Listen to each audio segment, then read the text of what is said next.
Pokemon has been around for 9 generations, with 10 regions, an 11th region on the horizon with the Pokemon Scarlet and Violet DLC, and no signs of slowing down.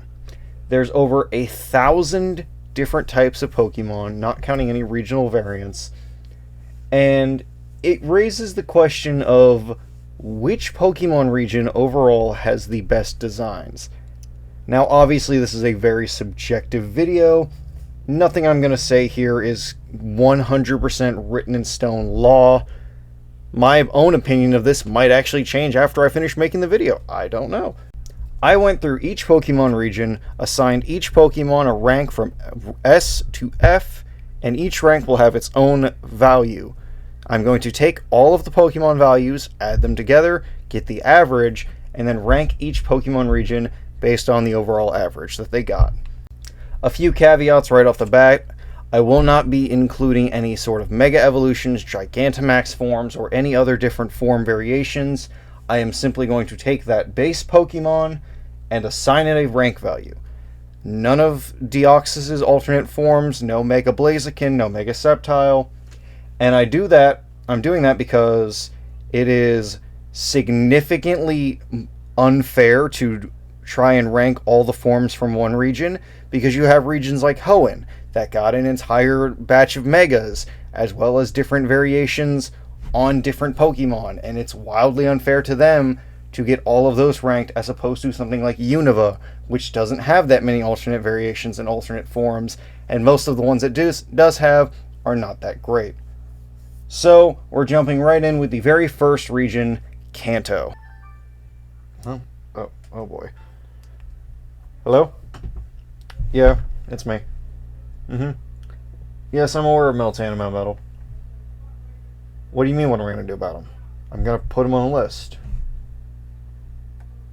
I don't know. Where did they first appear in the video games? Let's Go Pikachu and Eevee? Then I'll just put them in Kanto. Don't get mad at me. Don't get this. Look, this isn't my fault. Game Freak introduced him in Pokemon Go and then made him playable only in Let's Go Pikachu and Eevee at first. Like, this isn't my fault. This is Game Freak's fault. Yes, I know people are going to get mad about it. People are going to get mad about anything. What do you want me to do, bro? I can't... I'm not promoting world peace here. If anything, I'm causing more pain. Yes, I'm aware. Yeah. Yes. I know the comments are going to be filled with people yelling at me. Yeah. I'm resigned to this fate, yes. Okay. Yeah. You too. Bye. That was my lawyer. So, Meltan and Melmetal appeared in Pokemon Go, and since the real world isn't a Pokemon region, and the first games they were playable in was Let's Go Pikachu and Eevee, I'm going to have to put them in Kanto, which will bring Kanto to 153, not 151. So, yeah. This is Game Freak's fault, not mine. Take it up with them. Don't take it up with me. I don't want to see any comments about it, please. Alright, with that out of the way, let's move on to Kanto. Here's the tier list now. And as you can see, it did surprisingly well. Only 1 F tier, 14 Ds, 47 Cs, 52 Bs, 34 As, and 5 Ss. Overall, really solid outing for the original 151 plus 2 extras. And I feel like I can understand why so many people look back at the original Gen 1 as such a highlight of Pokemon. I personally don't, because this wasn't the Pokemon games I started with, but you know, to each their own. I'm not going to judge. Kanto wound up getting an average of 2.78, which most of these are not going to go above 3, because there's a lot of Pokemon that are just kind of there. I don't feel too strongly about either way. For a quick explanation, because I didn't explain it earlier, F tier is for Pokemon I hate, D tier is for Pokemon I don't like, C tier I think are for Pokemon that are fine, B tier for Pokemon I think are good, A tier for Pokemon I think is great, and S tier is for Pokemon that I love. They're my favorites out of that region.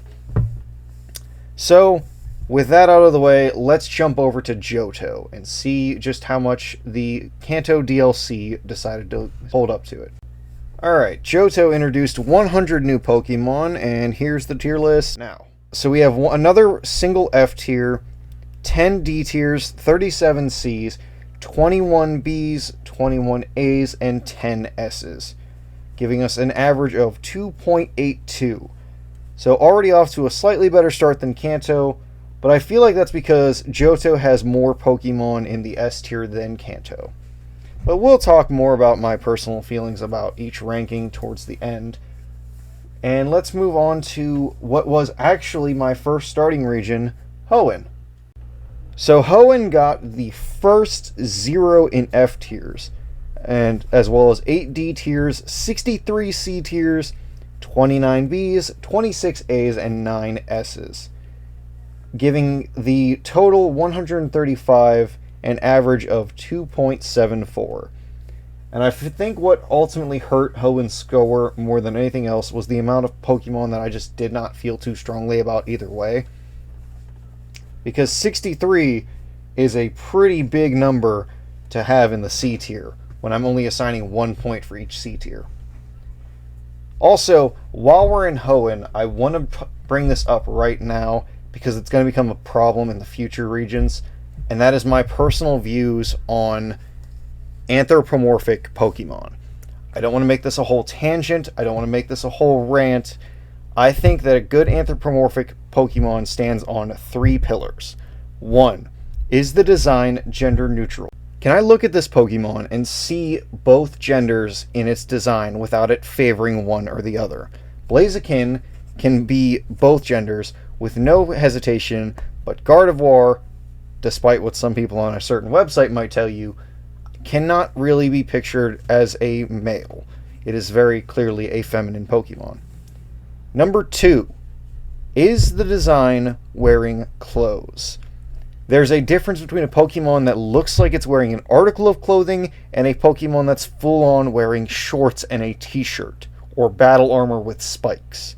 You will see what I mean by that later on in the video, but needless to say, if it looks like it's wearing an article of clothing, I can let it slide as long as it isn't intrusive to the design. But if it looks like it's full-on wearing clothes, I have an issue with it, because it's no longer an animal, it's just a person in a costume. And the final pillar I think a good anthropomorphic design stands on is it too explicit?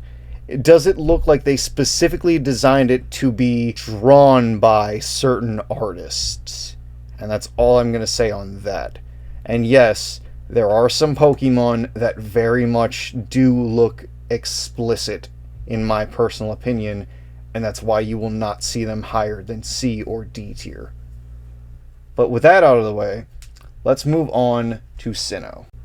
Sinnoh has a whopping 2 Pokemon in the F tier, the highest amount so far, as well as 9 D tiers, 42 Cs, 20 Bs, 24 As, and 10 S's, tying it with Johto so far for the most amount of S tiers. Now, personally, I honestly thought Sinnoh would do a little bit better, but given how many of the new evolutions just kind of don't work for me in a way, it's not really surprising. But out of the total 107 Sinnoh Pokemon, we get a final score of 2.9, putting it at 2nd place currently in the run. Moving on to what is probably my least favorite regional Pokédex of all time, and that's not a hyperbole, it's Unova. Unova has 15 Fs, 26 Ds, 75 Cs, 25 Bs, 15 As, and 3 S's, giving it the leading charge in the bottom 3 and the lowest in the S and the A tiers, which is kind of what I expected going into this. I have never been the biggest fan of the Unova Pokédex. I feel like so many of the Pokemon are just bland, uninteresting.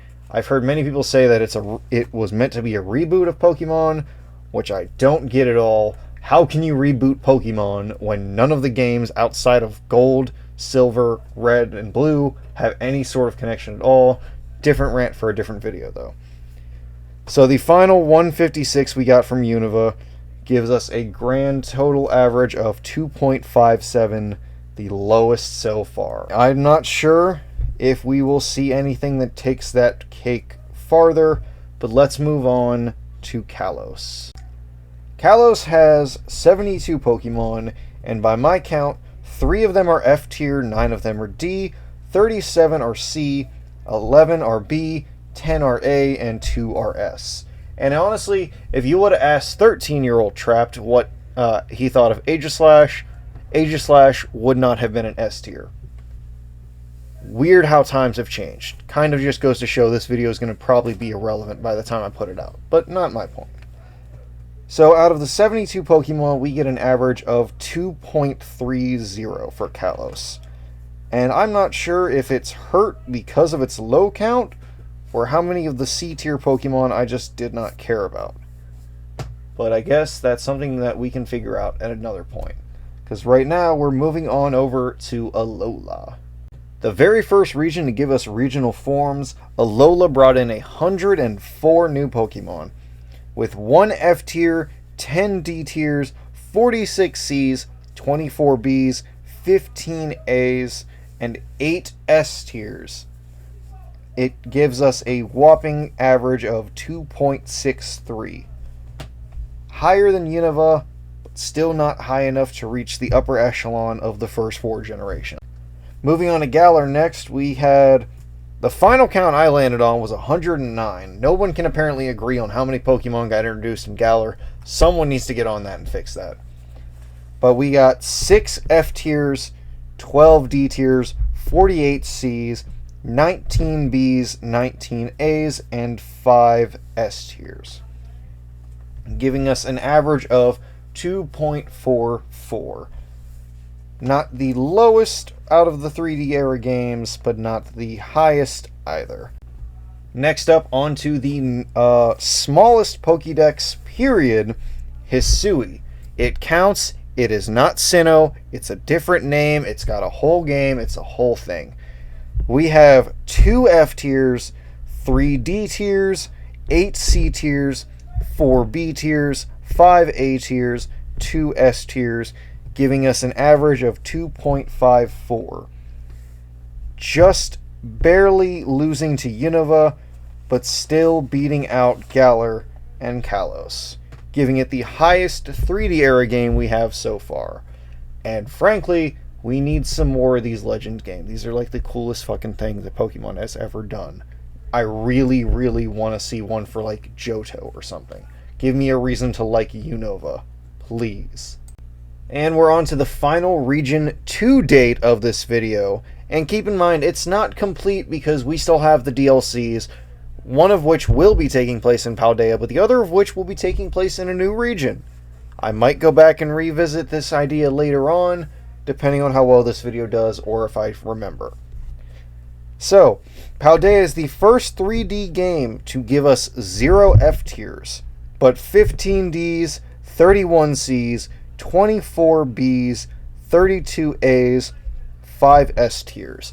And while they're not pictured on the tier list because it was not updated when I was using it, I gave Walking Wake a D tier and Iron Leaves a C tier. So the current final 107 for Paldea gives us an average of 2.82, tying it with Johto, but also making it the best Pokédex of any of the 3D games so far. The final ranking for all of the regions, in last place we have Kalos with 2.3, then we have Galar with 2.44, then we have Hisui with 2.54, then we have Unova with 2.57, and then we have Alola with a score of 2.63, followed by Hoenn with 2.74, Kanto with 2.78, Sinnoh with 2.79, and we have a tie for first place from Johto and Paldea, both with 2.82. Now, it is very difficult to actually decide which one out of Johto and Paldea has the better Pokédex overall, because while Johto has more S-tier Pokemon, Paldea doesn't have a single F tier Pokemon. Yes, it has more D tier, but there was no Pokemon from Paldea I actively did not like to the point where I wanted it removed from the game. Unlike Miltank, which should go as self-explanatory. Now, obviously, this is just a wide opinion piece by some random guy on the internet, and this is a list that can be done by anybody, varying from everyone. No one's list is going to be the exact same as mine, so take what I say with a grain of salt. If you want to make your own tier list, I'll link the one I use down in the description. Let me know what you guys ultimately think is the best Pokemon region in terms of overall design, and I will see you guys in the next video.